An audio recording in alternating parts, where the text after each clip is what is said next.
Hello everyone, আসসালামু আলাইকুম। তো আজকে আমরা একটা ফ্রিজ মাপবো। আসলে ফ্রিজটা কত ওয়াট, নর্মালি আমরা বলি 200-250 ওয়াট। ফ্রিজটা হচ্ছে একবারে ইনটেক নতুন একটা ফ্রিজ। তবে এটা মাপার জন্য আমরা নিয়ে নিলাম একটা মাল্টিফ্রাগ নিলাম, 6 পিন একটা মাল্টিফ্রাগ নিছি আর কি। তো এখন আমরা এটা মাইপা দেখবো আর কি। তো আমাদের হাতে আছে হচ্ছে একটা ক্লিপন মিটার। এই ক্লিপন মিটারের মাধ্যমে মাইপা দেখবো আসলে ফ্রিজটা কত ওয়াট। আমরা তো হুটহাট বলে ফেলি যে 200 ওয়াট, 250 ওয়াট। আসলে ফ্রিজটা কত ওয়াট হয় এটা দেখবো আর কি। ফ্রিজের মডেলটা যদি আমরা দেখাই, এ হচ্ছে ফ্রিজের মডেল। এটা হচ্ছে গিয়ে 132 লিটার একটা ফ্রিজ, ওয়ালটন ফ্রিজ। এই যে এটা হচ্ছে ওয়ালটন ফ্রিজ। আজকে আমরা মেপে দেখবো, চলুন মেপে দেখা যাক। তো এই যে দেখতে পারতেছেন আমাদের হাতে একটি ক্লিপন মিটার আছে। তো ক্লিপন মিটারটি আমরা প্রথমে দেখাই কোথায় নিয়ে আমরা মাপবো। তো এই যে ক্লিপন মিটারটি আমরা ওপেন করলাম। ওপেন করার পরে পরে আমরা এখানে নিব এসি, ওই যে 2 এম্পিয়ার থেকে যে 20 এম্পিয়ার যেটা এখানে আমরা নিছি।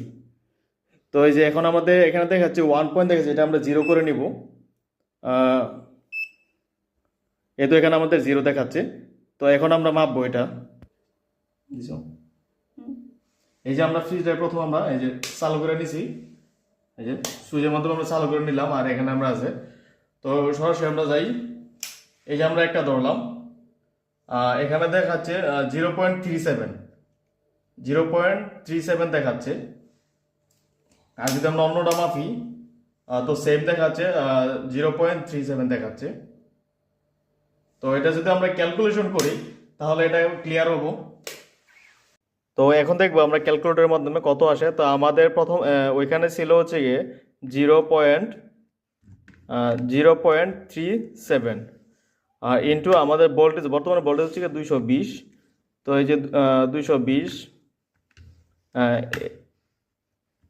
এ তো দেখতে পাচ্ছেন আমাদের ফ্রিজটা হচ্ছে 81 ওয়াট, বর্তমান রানিং হচ্ছে 81 ওয়াট। তো এই ছিল আজকের ভিডিও। আসসালামু আলাইকুম।